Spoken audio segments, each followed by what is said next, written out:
Hi friends. अभी कुछ time पहले टीवी पर रिपोर्टर्स चिल्ला चिल्ला के कह रहे होंगे, आपने देखा होगा कि सेंसेक्स एक दिन में 1.5% टूट गया है। ठीक है, और सारे सेक्टर्स रेड में हैं और हाहाकार मचा हुआ है मार्केट में। दोस्तों, क्या ये सचमुच में इतनी बुरी खबर थी? आंसर है एब्सोल्युटली नॉट। क्यों?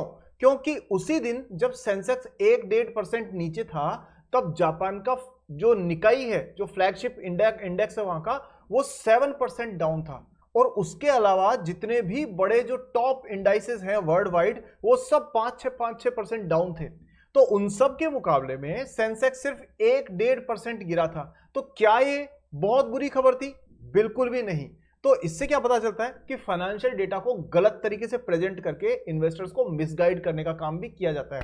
और दोस्तों, इसलिए जब भी कोई न्यूज मिले, जब भी कोई टिप मिले, जब भी कोई जानकारी मिले, हमेशा राइट कॉन्टेक्स्ट में उसे समझें और उसमें मदद करूंगा आपकी, मैं आपका दोस्त, आपका भाई। आज बात करेंगे दोस्तों 5 ऐसे कंपनीज की जो कि अंडर वैल्यूड है, वो भी इस वॉलेटिलिटी वाले मार्केट के अंदर। और आपको पता ही है, अच्छी क्वालिटी के बिजनेसेस को अगर आप अंडर वैल्यूड सिचुएशन में लेते हैं तो आपको लॉन्ग टर्म में वेल्थ क्रिएशन का बहुत अच्छा मौका मिलता है। चलिए दोस्तों, देखते हैं कौन से वो 5 स्टॉक्स हैं। आपको बहुत कुछ सीखने को भी मिलेगा, रिसर्च बेस्ड है, इंफॉर्मेटिव है, इसलिए वीडियो पूरा देखिएगा, वरना अधूरा ज्ञान सिर्फ अधूरा रिजल्ट देगा आपको। इसलिए वीडियो पूरा देखिए, कुछ नया सीखें। Let's begin सागरनॉमिक्स।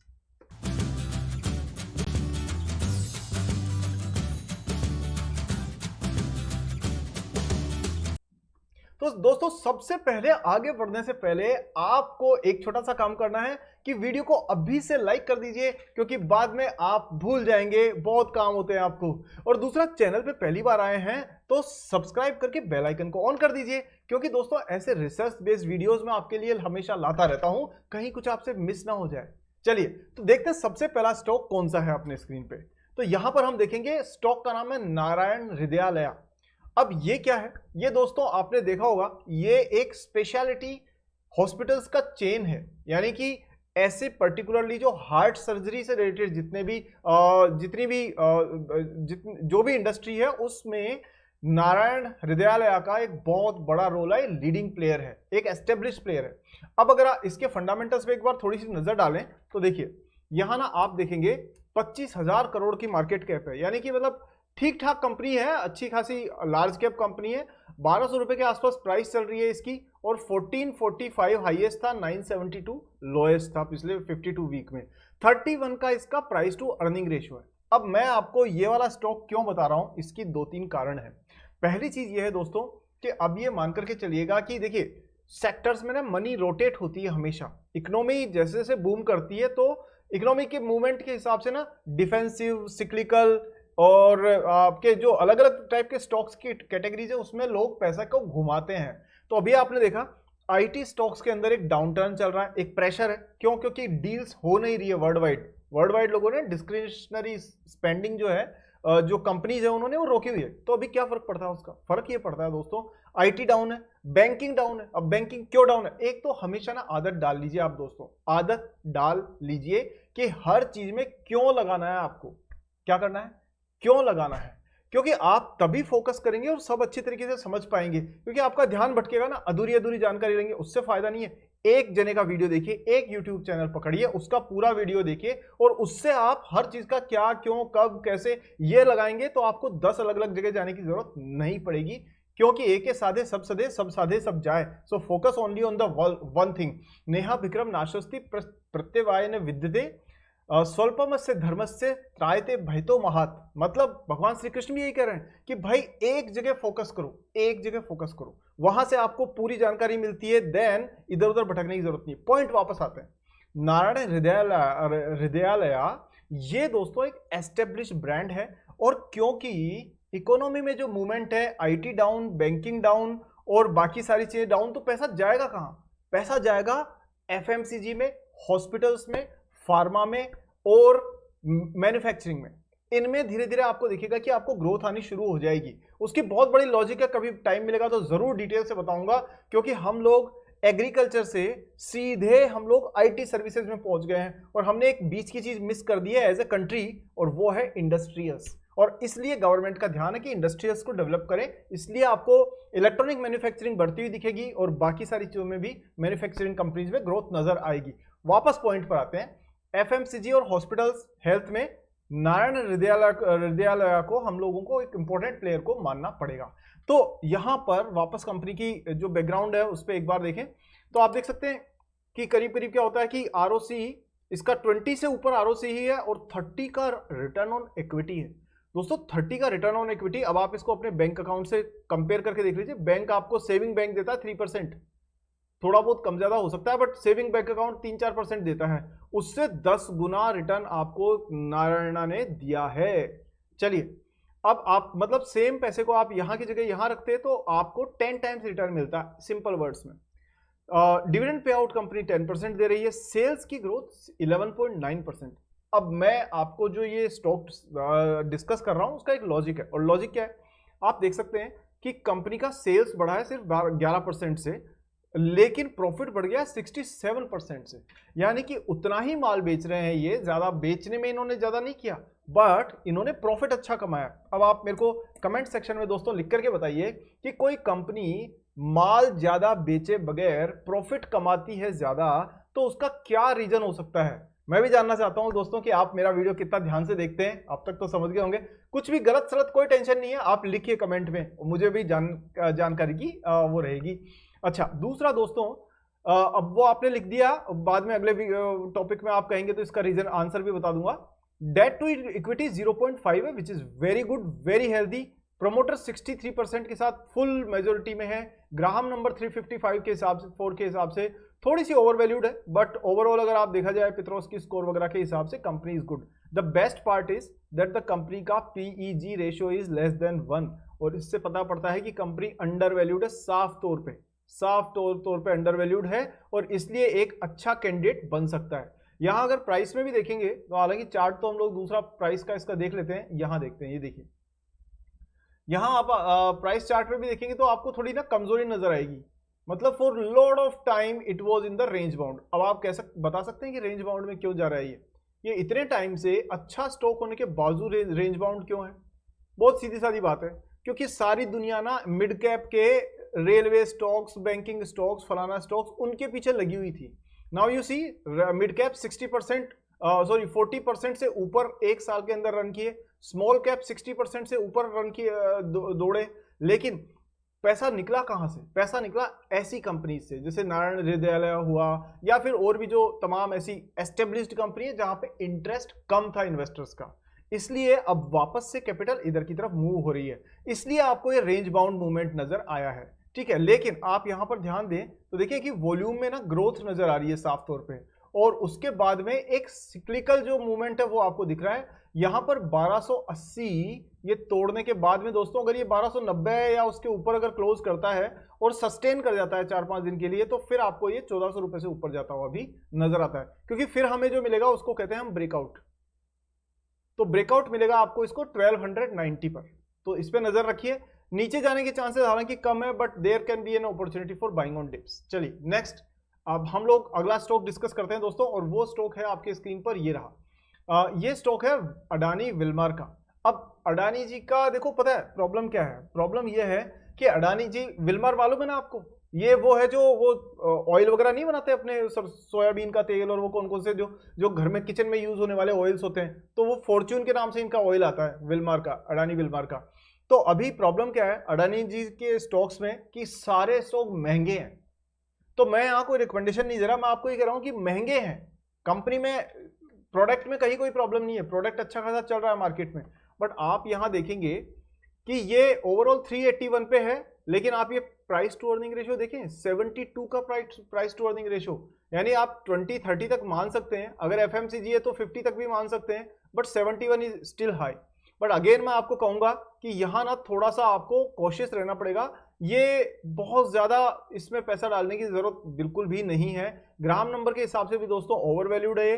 हालांकि एक चीज जो अच्छी है और जिसकी वजह से इस स्टॉक को हमने लिया है वो है इनकी ब्रांड इमेज। इनका जो प्रोडक्ट है ना वो दोस्तों मार्केट में चलता है और अच्छा खासा चलता है। तो जो खाने का जो ऑयल है ना, एडिबल ऑयल, इसमें इनकी बहुत अच्छी स्ट्रॉन्ग होल्ड बनी हुई है। फॉर्च्यून ऑयल बहुत यूज होता है, तो ये एक डिमांड है इसकी। सेकेंड चीज, एफएमसीजी जो सेक्टर है ना, वहां पर आपको डिमांड अब वैसे भी आगे आने वाले दिनों में दिखेगी। क्यों दिखेगी? नंबर 1, रिटेल इन्फ्लेशन जो है ना वो धीरे धीरे कंट्रोल हो रहा है, आरबीआई कंट्रोल कर रही है। रीजन नंबर 2, मॉनसून अच्छा हुआ है तो इसकी वजह से जो खेत है और खेती है उसके अंदर लोगों के पास में, जो किसान है उनके पास में पैसा आया है, और पैसा आते ही सबसे पहले वो एफएमसीजी सेक्टर में डालते हैं। नंबर 3 कि ओवरऑल गवर्नमेंट जो है ना वो भी पूरा एफएमसीजी मतलब रूरल एरिया को उसको प्रमोट कर रही है। सो और भी बहुत सारे रीजन है बट मेनली ये है। तो यहाँ पर आपको इसको थोड़ा सा, अगर प्राइसेस बहुत डाउन होते हैं तो आप इसमें थोड़ी थोड़ी अलोकेशन ले सकते हैं। अदरवाइज आप ये देखेंगे ये सारा स्पेकुलेशन है, ये जो आप ग्रीन कैंडल्स देख रहे हो ना ये स्पेकुलेशन है, और ये जैसे ही ये आपको नीचे आता हुआ नजर आएगा तो आप इसकी पोजीशन इसमें ले सकते हैं। मतलब मैं आपको कहूंगा कि करीब 320 330 के आसपास में, 320 के आसपास में बहुत छोटा अलोकेशन हो सकता है। हालांकि ये बिल्कुल भी रिकमेंडेशन नहीं है मेरी तरफ से, मैं सिर्फ अपना एक एनालिसिस शेयर कर रहा हूँ। वॉल्यूम में तेज ग्रोथ बताता है कि भाई साहब सटोरियो ने इसमें पैसा लगाना शुरू कर दिया है, traders are trading in it, और आपको पता है the intraday trading is very dangerous to health now, क्योंकि निर्मला जी ने बढ़ा दिए हैं उसके ऊपर टैक्सेस। चलिए आगे चलते हैं, थर्ड स्टॉक के बारे में बात करते हैं, that is bank of India. ये क्यों? क्योंकि दोस्तों बैंक ऑफ इंडिया में खास बात क्या है कि ये एक तो सबसे बड़ी बात है पीएसबी है, पब्लिक सेक्टर बैंक, ठीक है, 54,000 करोड़ की कैपिटल है, और प्राइस टू अर्निंग रेशियो बिल्कुल 7.86, बिल्कुल मॉडरेट है।